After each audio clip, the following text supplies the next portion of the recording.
Hello po, parents, guardians, at mga estudyante. In this video ay tuturuan ko kayo kung paano ba mag-enroll dito sa Santa Ana National High School para sa school year 2021-2022. Sa video na ito ay malalaman ninyo ang iba't ibang proseso kung ikaw ba ay may internet o walang internet para makapag-enroll dito sa aming school. Ito nga pala si Math Teacher Ash, YouTube Edu Creator at Math Teacher ng Santa Ana National High School. Bago tayo magsimula ay inaanyayahan ko kayong i-click ang subscribe button at notification bell dahil alam kong makatutulong ang channel na ito para sa mga mag-aaral. Tara, simulan natin! Paano nga ba mag-enroll ngayong school year 2021-2022? Una, dapat alam ninyo kung kailan ang schedule. Para sa Santa Ana National High School, ang enrollment period natin ay magsisimula ngayong August 13 hanggang September 13. Oo, that is on Friday. Kailan naman ang klase magsisimula? Magsisimula ang klase para sa school year 2021-2022 ngayong September 13, 2021. Okay, so nakahanda na ba ang lahat? Bago kayo magsimula mag-enroll sa Santa Ana National High School, dapat malaman nyo muna ang estado ng inyong mga mag-aaral. Unang katanungan, ano ba ang mga estado ng iba't ibang mag-aaral? Una, old student. Ito yung mga estudyante na nakapag-aral noong last school year 2020-2021. Kapag ikaw ay isang estudyante ng Santa Ana National High School noong school year 2020-2021, ikaw ay considered as old student. New student. New student naman ang tawag sa mga grade 7 at grade 11 nating mga mag-aaral na mula sa ibang school noong school year 2020-2021 na kung saan ngayon ay gusto na nilang mag-aral sa Santa Ana National High School.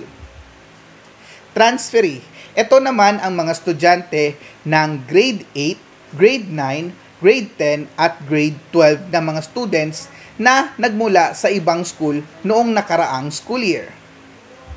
At meron din tayong tinatawag na balik-aral. Ito yung mga estudyante na hindi nakapag-aral last school year 2020-2021. Ito yung mga estudyante na huminto sa pag-aaral o hindi tumuloy sa pag-aaral last school year. Pero ngayon, naisipan nilang bumalik sa school at ngayon ay tatawagin silang balik-aral. Meron din tayong tinatawag na MWSP enrollees and late afternoon program enrollees. Ito naman ay isang espesyal na grupo ng mga enrollees or estudyante na kung saan sila yung mga tinatawag nating working students o mga estudyante na ang kanilang edad ay 15 years old na magi-grade 7, 16 years old pataas na magi-grade 8, 17 years old na magi-grade 9, at 18 years old na magi-grade 10. So, pwede silang pumasok as MWSP enrollees or also known as the Modified Work and Study Program na kung saan, nung hindi pa uso ang pandemya, sila yung tinatawag natin na Sunday School students. Okay. Now, simulan natin ang paraan kung paano ba mag-enroll ang mga old students ng Santa Ana National High School. Ito ang mga dapat gawin ng mga dating mag-aaral ng Santa Ana National High School sa junior high, senior high school, MWSP at late afternoon program. Una, makakatanggap ang mga mag-aaral ng isang text message mula sa kanilang advisor. Ito ay maaaring galing sa Facebook Messenger or sa cellphone. Sa panahon na ito, sila ay tatanungin kung gusto pa nilang mag-aral sa Santa Ana National High School ngayong darating na school year 2021-2022. Pangalawa, kung alam ng mag-aaral na hindi siya makontak ng dating niyang tagapayo, marapat ay bigyan ng mensahe ang kanyang tagapayo sa anumang paraan. Ito ay maaaring cellphone, messenger, email o etc. upang mapadali ang proseso ng pagpapatala o enrollment.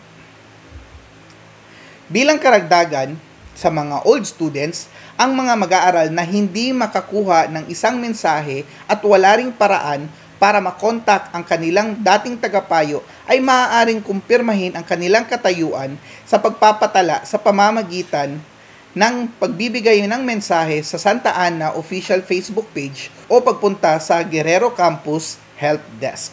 Madali lang, di ba? Ngayon, pumunta naman tayo sa paraan kung paano mag-enroll ang mga bagong students o new students, transferee at balik-aral ng Santa Ana National High School. Mga dapat gawin ng mga incoming grade 7 transferees at balik-aral students. Una, bisitahin ang official page ng Santa Ana National High School. Pangalawa, i-click ang online enrollment link na nakapost sa page. Ang link na ito ay magsisimulang available ngayong August 13. Pangatlo, sagutin at kumpletuhin ang online enrollment form. Paalala, kumpletuhin ang lahat ng katanungan doon at sumunod sa mga instructions o panuto. At huli ay i-click ang submit button.